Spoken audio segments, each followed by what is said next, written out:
أعوذ بالله من الشيطان الرجيم. بسم الله الرحمن الرحيم.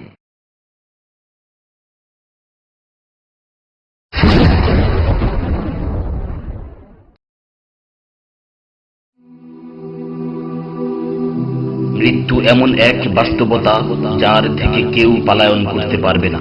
প্রত্যেকটি প্রাণীকেই মৃত্যুর স্বাদ আস্বাদন করতে হবে। আল্লাহ তাআলা পবিত্র কালামে মাজিদে ইরশাদ করেন, কুল্লু নাফসিন যায়িকাতুল মাউত, প্রতিটি প্রাণী ওই মৃত্যুর স্বাদ আস্বাদন করবে। কুল ইন্নাল মাউতাল্লাযী তাফিররুনা মিনহু ফাইন্নাহু মুলাকীকুম, হে নবী আপনি বলে দিন, মৃত্যু যার থেকে তোমরা পলায়ন করছো সে অবশ্যই তোমাদের সাথে সাক্ষাৎ করবে। আইনামা তাকুনু ইউদরিকুমুল মাউত ওয়ালাউ কুনতুম ফি বুরুজিম মুশাইয়াদা, তোমরা যেখানেই থাকো না কেন মৃত্যু তোমাদেরকে পাকড়াও করবেই, যদিও তোমরা সূর্য দুর্গে অবস্থান করো। লিকুল্লি উম্মাতিন আজাল, ইযা জাআ আজালুহুম ফালা ইস্তাখিরুনা সাআতান ওয়ালা ইস্তাকদিমুন, প্রত্যেকটি জাতিরই মৃত্যুর জন্য একটি নির্ধারিত সময় রয়েছে। যখন সেই নির্ধারিত সময় চলে আসে তখন তার থেকে এক মুহূর্ত আগ পিছ করা হয় না। এই ক্ষণস্থায়ী পৃথিবী যাকে নিয়ে তোমরা স্বপ্ন দেখছো, এই স্বপ্নের পৃথিবীও একদিন ধ্বংস হয়ে যাবে। কিয়ামতের সময় যখন নিকটবর্তী হবে তখন আল্লাহ সুবহানাহু ওয়া তাআলা নিজের দায়িত্বপ্রাপ্ত ফেরেশতাকে সিংহায় ফুৎকার দেওয়ার আদেশ দিবেন। অতঃপর ফেরেশতা সিংহায় ফুঁক দিবেন, ফলে পৃথিবী ও পাহাড় সমূহ উত্তোলিত হবে, চূর্ণ বিচূর্ণ হয়ে যাবে, আকাশ ফেটে টুকরো টুকরো হয়ে যাবে এবং নক্ষত্র সমূহ ঝরে পড়বে, সূর্য তার কিরণ হারিয়ে ফেলবে, সমুদ্রকে উত্তাল করে তোলা হবে। সেদিন কিয়ামতের ভূমিকম্প ও কিয়ামতের ভয়াবহ অবস্থা দেখে সকলেই মৃত্যুবরণ করবে। আল্লাহ তাআলা বলছেন, ইয়া আইয়ুহান নাসু তাকু রাব্বাকুম ইন্না জালজালাতাস সাআতি শাইউন আযীম يوم ترونها تذهل كل مرضعة عما رضعت وتضع كل ذات حمل حملها وترى الناس سكارى وما هم بسكارى ولكن عذاب الله شديد। হে মানুষ, তোমরা তোমাদের প্রতিপালককে ভয় করো, নিশ্চয়ই কিয়ামতের প্রকম্পন এক ভয়ঙ্কর ব্যাপার।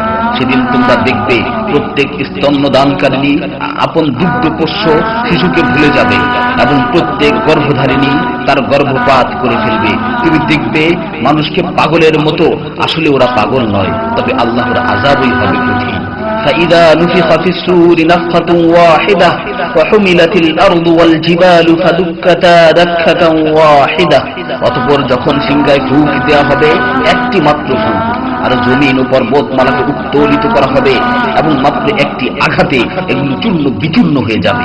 ইযা সামাউ ফাতারাত ওয়া ইযাল কাওয়াকিবু ইনতাসারাত ওয়া ইযাল বিহারু ফুজ্জিরাত ওয়া ইযাল কুবুরু বু'সিরাত আলিমাত নাফসুম মা কদ্দামাত ওয়া আখখারাত, যখন আসমান বিদীর্ণ হবে, আসমান ফেটে টুকরো টুকরো হয়ে যাবে, আর যখন নক্ষত্রগুলো ঝরে পড়বে, আর যখন সমুদ্রগুলোকে উত্তাল করে তোলা হবে, আর যখন কবরগুলোকে উন্মোচিত করা হবে, তখন প্রত্যেকেই জানতে পারবে সে আগে কি পাঠিয়েছে এবং পরে কি পাঠিয়েছে। সেদিন কিয়ামতের ভয়াবহতায় আল্লাহ সুবহানাহু ওয়া তাআলা ব্যতীত প্রতিটি প্রাণী প্রাণ হারাবে। পবিত্র কালামে মাজিদে ইরশাদ হয়েছে, কুল্লু শাইইন হালিকুন ইল্লা ওয়াজহা, সেদিন আল্লাহর মহান সত্তা ব্যতীত প্রত্যেকটি জিনিসই ধ্বংস হয়ে যাবে। কুল্লু মান আলাইহা ফান ওয়া ইয়াবকা ওয়াজহু রাব্বিকা যুল জালালি ওয়াল ইকরাম, সেদিন জমিনের উপর যা কিছু রয়েছে সবই ধ্বংস হয়ে যাবে, আর শুধুমাত্র মহামহিম ও মহানুভব আল্লাহ সুবহানাহু ওয়া তাআলাই বাকি থাকবেন।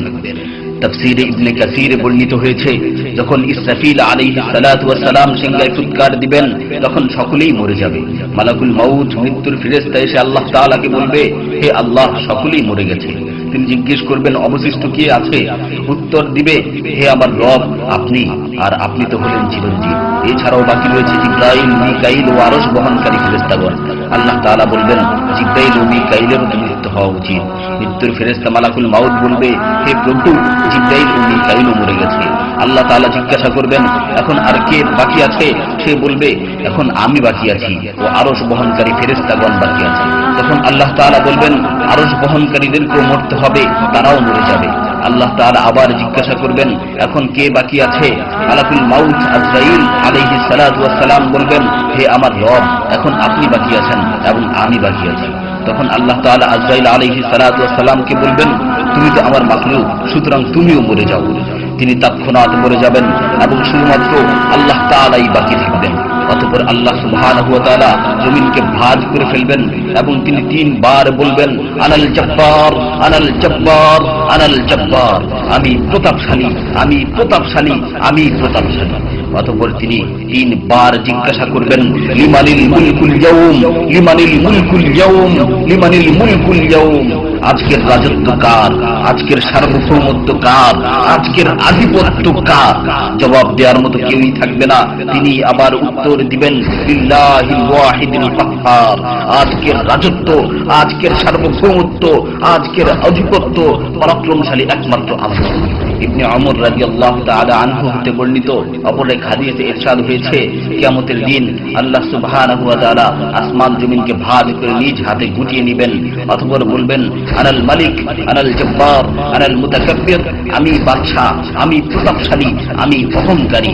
আইনা মুলুকুল আরদ, আইনাল জব্বারুন, আইনাল মুতাকাব্বিরুন, দুনিয়ার রাজা বাদশা কোথায়, দুনিয়ার প্রতাপশালীরা কোথায়, দুনিয়ার অহংকারকারীরা কোথায়? তখন আল্লাহ তাআলা সুউচ্চ কণ্ঠে 3 বার জিজ্ঞাসা করবেন, লিমানিল মুলকুল ইয়াউম, লিমানিল মুলকুল ইয়াউম, লিমানিল মুলকুল ইয়াউম, আজকের রাজত্ব কার, আজকের সার্বভৌমত্ব কার, আজকের আধিপত্য কার? অতঃপর তিনি 3 বার উত্তর দিবেন, লিল্লাহিল ওয়াহিদিল কাহ্হার, আজকের সার্বভৌমত্ব, আজকের রাজত্ব, আজকের আধিপত্য প্রতাপশালী একমাত্র আল্লাহ সুবহানাহু ওয়া তাআলা।